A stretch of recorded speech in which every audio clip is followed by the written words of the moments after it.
Chico Resch. You are listening to the Let's Go Devils podcast on the Primetime Radio Network. Happy Devils Saturday. This is Devils After Dark, coming to you live from the Primetime Radio studios inside the bunker. Undisclosed location, beautiful New Jersey. Cross-continent to the Michael J. Fox studios in Beverly Hills, California.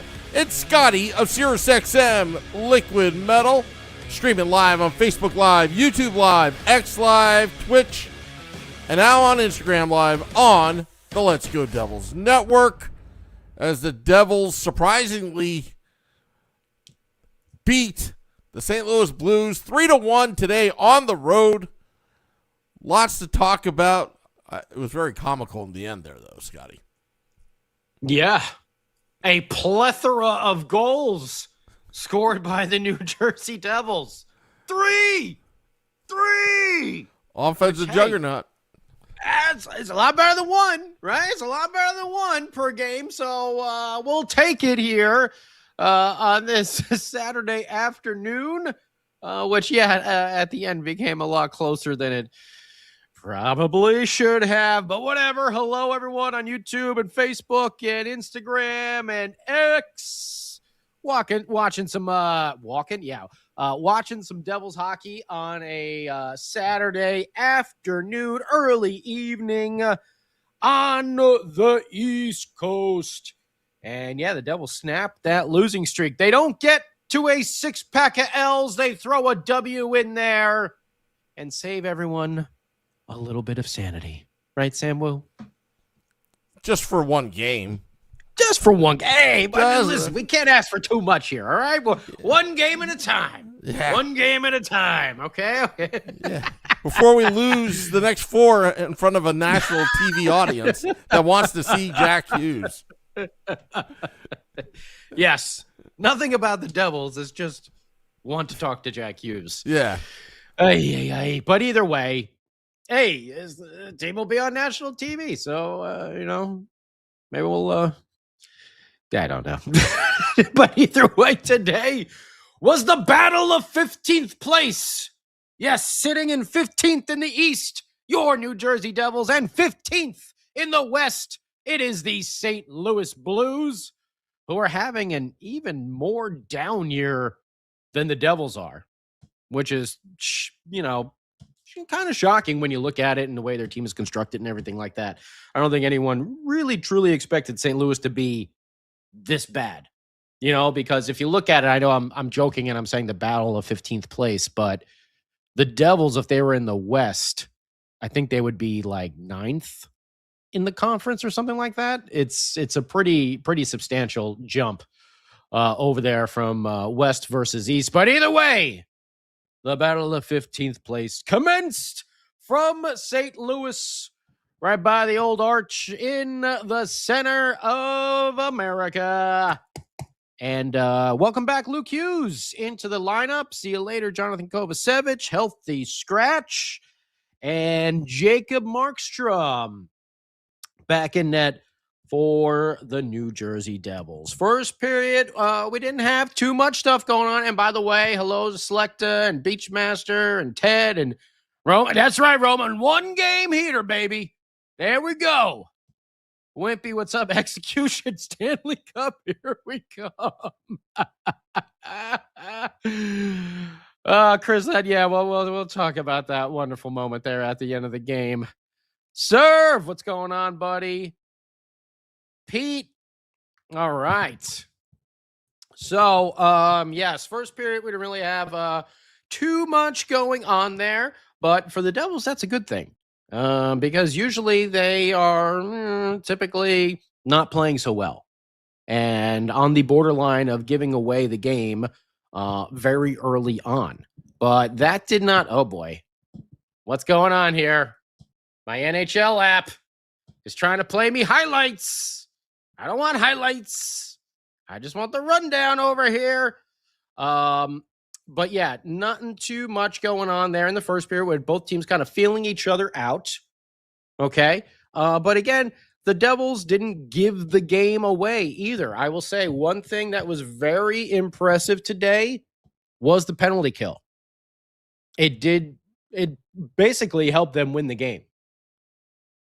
Because in reality, yeah, they got the empty netter at the end there, but they scored 2 goals against one of the, this is the second worst team in the league this year, St. Louis.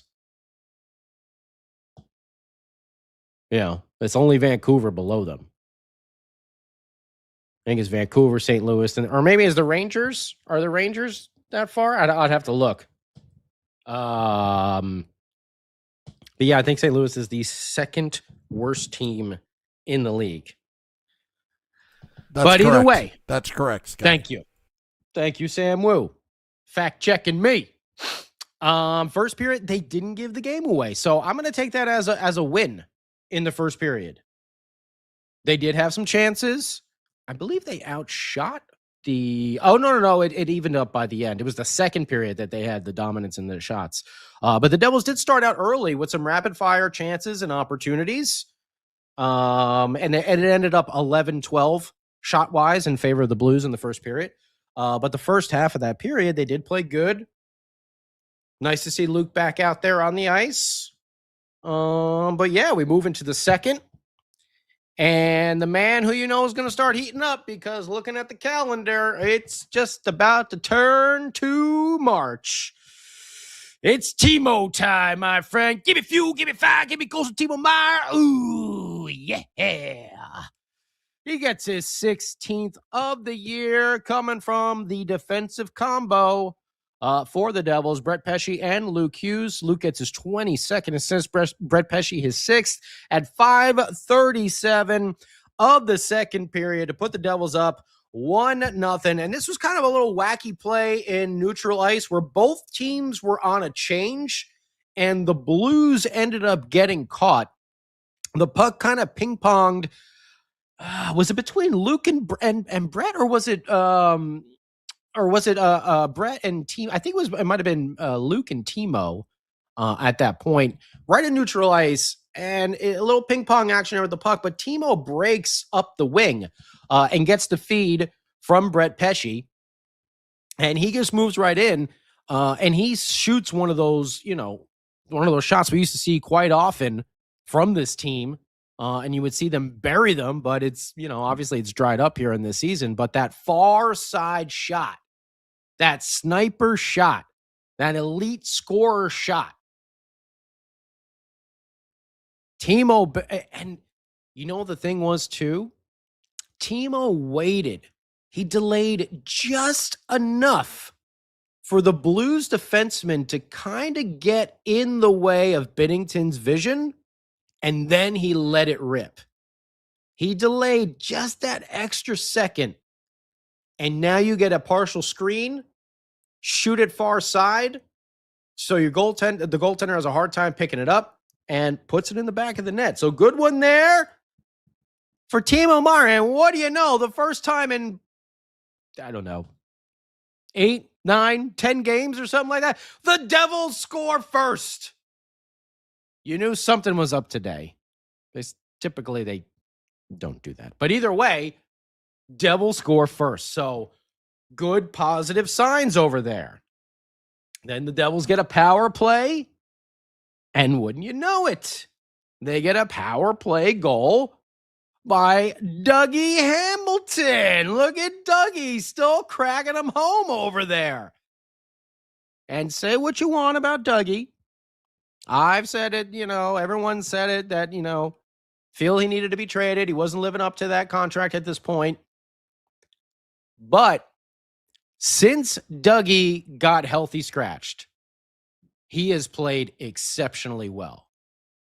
Now he might be playing that way with a little chip on his shoulder, trying to find a nice trade partner to his liking to get out of said New Jersey.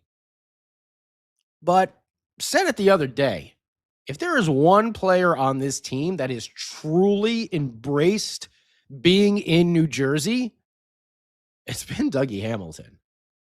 And I feel kind of guilty because I've said it years ago. You can go back on these podcasts and find. I said years ago, Dougie Hamilton is not going to finish out that contract in New Jersey because it was just too much. Now I feel bad because I really realize how much Dougie embraced not only the team, but the state as well of New Jersey, which a lot of players don't. And ever since that healthy scratch, I think it was the best thing to happen to him because, oh boy, did it light a fire under his ass. And you could see it in Dougie Hamilton. He's still, he's not the Dougie he was from a couple years back. I think Beer Baron is the one who said it a long time ago. That pec injury has ruined a lot of players. And it's been a struggle for Dougie ever since then. I didn't think it was going to affect him as much, but, he's getting up there in age. That is a major injury happening, when he was, 32, 33 or whatever. Not 22. It's a little bit different recovering at that age. But good for Dougie. Gets his 8th goal of the year. A PPG, special teams coming through late in the second period as well. That was at 1944, right after the Devils had killed a high sticking penalty from Timo Meier. It was an errant stick. He was in the corner battling, kind of loses balance. Stick goes like this, whacks someone in the face there. But the Devils, PK comes through, and then what do you know it? The special teams rebound, take that momentum from the PK, and put a power play goal home. And wouldn't you know it, the Devils doubled their normal output in a game in one period. This is unheard of. 2-0. New Jersey Devils. Good for Dougie. And they held on to that lead throughout the game all the way till the end of the third period when obviously St. Louis, who also is in their 6-on-5 era, pulled Bennington. They're trying to attack here. And remember when we were talking about Marky no play pucky? Remember what was that? Marky no play pucky. Let's keep that going, okay? Jacob Markstrom tries to do his best Marty Brodeur impersonation and is taking a shot at the empty net goal. Instead, he shoots it directly into Pavel Buchnevich, who just kind of kicks it, and luckily it goes to the side of the net where Suter is, and he just kind of chips it back, and Buchnevich puts it into the back of the net. Now, all of a sudden, with like 2 minutes, what was that, at 18:42, so like a buck and a half left to go in the game, now it's a game. Now all the pressure is on the Devils, and now all you're thinking is, here comes the epic collapse we were all preparing for, right? It was like, this is too good to be true, a 2-0 shutout. Markstrom giveth and taketh away there. Terrible play. Marky, just please let Jake Allen do all the puck handling. You just focus on stopping the puck. That's all. That's all, bud. I know you're trying, and I know you got good intentions in your mind and in your heart. No more play pucky. Okay? No more play pucky. Luckily for us Devils fans, the defense stood up in that final minute and a half. And they did not, couple icings, but whatever. They did not allow the Blues to crash into the net, much like we've seen other teams do to the Devils. Keep them on the perimeters and not getting anything in that center slot position. They were able to get the puck out of the zone. There was a great clear. It might have been Dougie or it might have been Nico. I can't remember, where the puck did not go far enough for an icing. It just got into the neutral zone, so St. Louis had to clear out, come get on sides and back again. And that was a great play. Because Nico, I think he won one of the face-off draws off of the icing. I think there was 2 of them in that final minute and a half. Might have been 3. But Nico won one of them and he lost the other. The Devils were dominating on faceoffs throughout the game. And then as it went along, St. Louis kind of evened some things out there. But the Devils do end up getting an empty net goal. Going to the captain, Nico Hischier. I believe he is the first New Jersey Devil to crack the 20 goal mark this season. I could be wrong on that. I kind of stopped tracking everything a little bit. But either way, the captain gets his 20th of the year, coming from Jesper Bratt, his 30th. Hey, Jesper Bratt, nice to see you again, buddy. And Connor Brown, who had a very strong game with Gritzuk and Jack Hughes. Jack in the center there. Didn't see a lot of turnovers from Jack. Was making some good plays. Didn't he have, I think he had the assist on, yes, he did. He had the, Markey actually got the secondary assist on the Dougie goal. But Jack, and I think that's what Jack is. You know, I think we were all expecting Patrick Kane right out of the bat for Jack Hughes.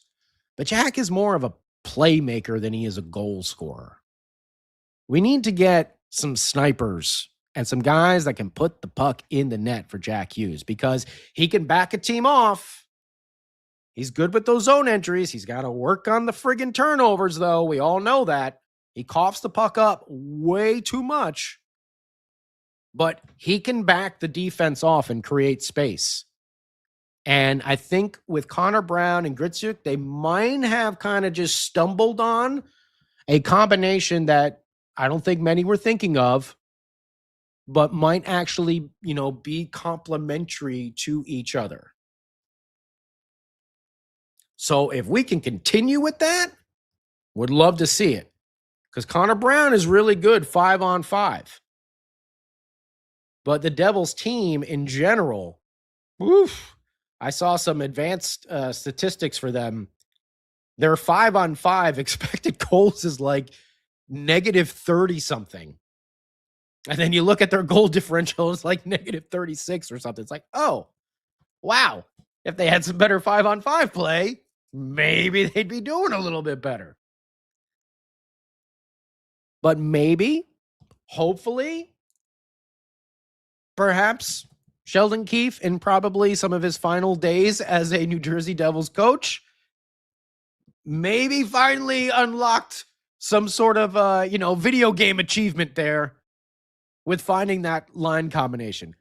Again, they're playing the second worst team in the league this year against the St. Louis Blues, and they basically can only muster up 2 goals. But whatever. Hey, we're not, whatever. That doesn't count. Doesn't matter, right? No one's keeping track of that. Or something. Devils win. 3-1. 3-1. They beat St. Louis. Shots on goal for the Devils. 11-17 in the second period. They had a really good second. By the way, they dominated St. Louis in that second with the 2 goals. But they outshot them 17-6 in the second period. So you got 11-17-5 for a total of 33. The Blues 12-6-8 for a total of 26. Face-offs really evened out. The Devils were up around 60% through the first, I think, like 2 periods of this game, and it basically evened out. The Devils had 28 wins in the face-off circle to the Blues 27. So the Blues really turned it up a notch over there. Power play, Blues 0 for 3, PK, and the Devils were 1 for 2 on the power play. So special teams really coming through. The hits were very lopsided today, so I don't know if we had a friendly scorekeeper there in St. Louis, because it says they out-hit the Devils 29-12.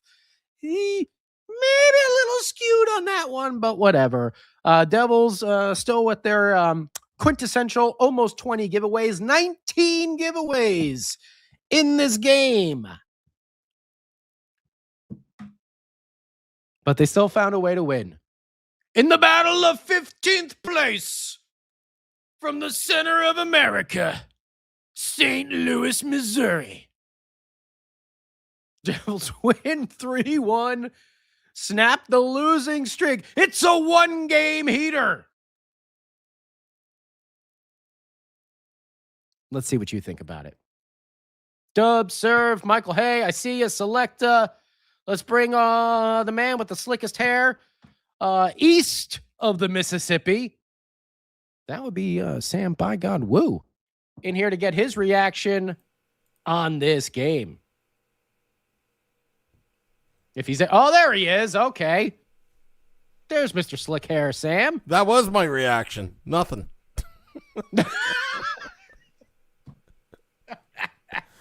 You know what this game reminded me of? What's that? It was kind of boring, but this is how we used to like it, where we just sit back, watch, and the Devils just play well defensively, just, clamp them down, score the timely goals. Marty Brodeur tries to, shoot one, and everyone's, obviously. I don't think he ever shot one directly into the defensive guy who was like 15. Marc-Andre Fleury did in the World Juniors years ago. Remember that? And then we started singing Silver Bells behind him up in Albany during the lockout.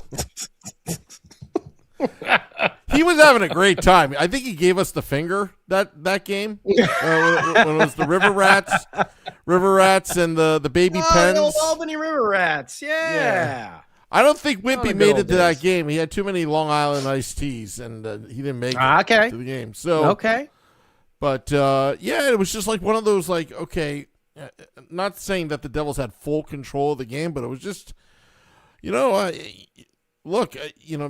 they did make mistakes, but they recovered pretty well during this game. So I have really nothing to complain about. Yeah. PK came through. I was pretty nervous on the Timo errant high stick. And then when Jack took the delay of game penalty, I was like, oh, no. Please not this way. Don't let him score this way. I was like, come on, PK, come on. And they came through. That was the big deal. Special teams really sealed it. I mean, Dougie, power play goal, and they killed all 3 penalties for the Blues. That's your special teams. Other than that, it's a tie. It's tied 1-1. Yeah, at the same time, Scotty, this is I'll make a college football. The second worst team in the league that they're playing against. I'll make a college football reference. Neither team is ranked. It's all right.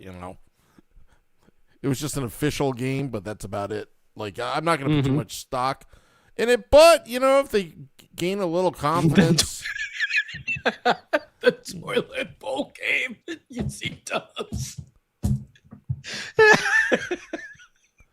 It's the battle of 15th place. East versus West. Markstrom dropped the chalupa there for them. So, yes, he did. Yeah, that was pretty terrible. That was really, really terrible. And I was fully expecting St. Louis to score in that last minute and a half. I was just like, just get it over with. Just score already. Come on. Yeah. I know what's gonna happen. I was sitting here. I'm pacing back and forth. And I'm just like, just do it already. Just get it over with so we don't have to suffer through this. Just scoring. Come on. Let's just get it over with, But man, that was bad. That was bad. Marky. Don't ever do that again. Don't ever do that Marky, again. no play pucky. Let Jake the Snake do that. He's really good. Markstrom, just stay in the goal and just stop those shots. And I think to myself, we really extended them 2 years after that play for no reason whatsoever. No reason. We could have had cap flexibility and let him walk in free agency. I think the part of the issue with that is it was something we haven't really talked about too much, but Yegorov has taken a considerable step backwards this year. If you look at his stats in his first junior's year, he didn't play a lot of games and he was lights out. And then his second year, he played the majority of the games. Not so much. That first year with BU, he was lights out because he wasn't the number one. And he didn't play as... This year, they put him as the man, And much like in the junior, his stats have dropped considerably. So I think there might have been a little panic. I don't think we still needed to re-sign Markstrom for 2 more years, especially with Jake the Snake. I think we would have been fine finding another goaltender to be able to platoon with him until they maybe someday unlock the secret of getting a solid, everyday goaltender for the New Jersey Devils. But I think it was a bit of a panic move that Yegorov hasn't had the best year. I completely disagree because they re-signed Markstrom before Yegorov started the season. Did they? Was that before? It was like in November. It was very early in the season. No, maybe I'm just getting my and also BU's. You got to look at what's in front of him at BU too. I wouldn't put it all on him. I don't think he took a step back. Well, this is like 43 games in the USHL, and he had a goal against of 3.86. 19 games, it goes down to 3.12. But BU, the 18 games that first year, he's got a 2.15 goals against. 31 games this year, he's got a 2.79. He was 11-6. Now he's 14-13-2. Goals against in the first year, 38. This year, 83. I think there's definitely been I don't know. You probably right. I probably have my timeline screwed up, but it's something that we haven't really discussed.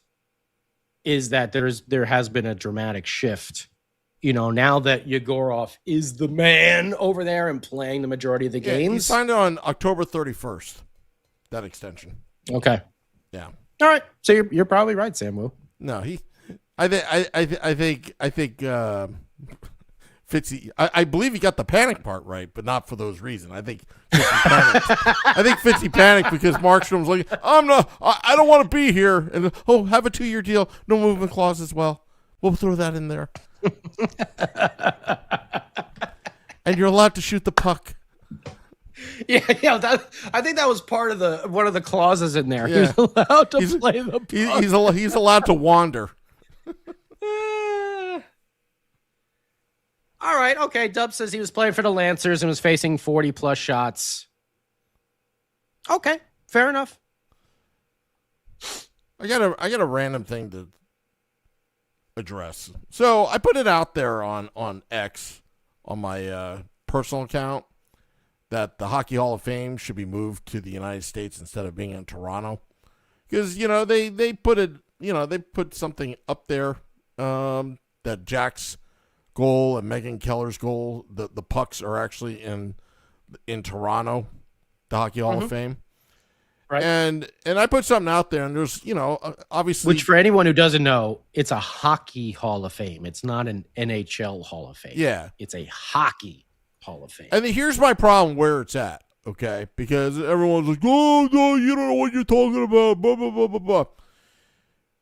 Let's put it this way. I wanted to attend several Hall of Fame induction ceremonies. And that place is small. It's limited spacing.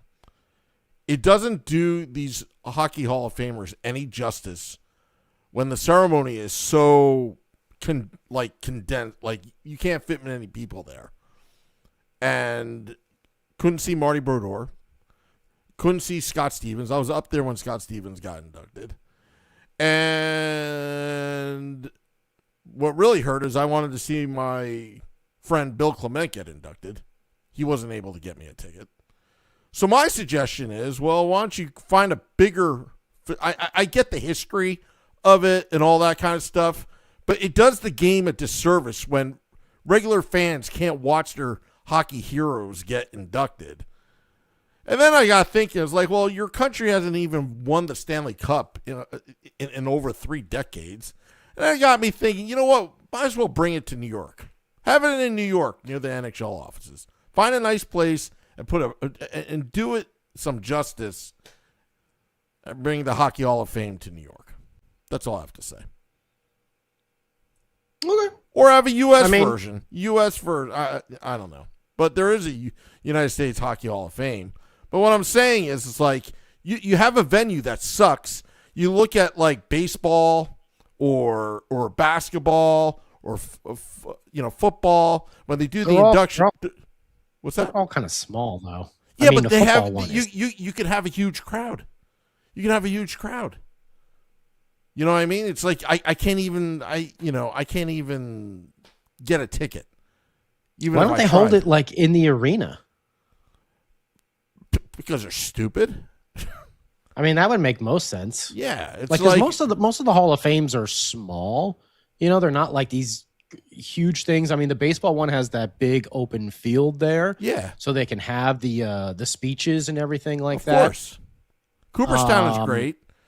Canton is great. I mean, Canton is but they're tiny though. Like you can walk through them. But they have a venue where you could do it. Where the Hockey Hall of Fame in Toronto is, you can't have like, I don't know how what is seats, like 100 people. I don't even know.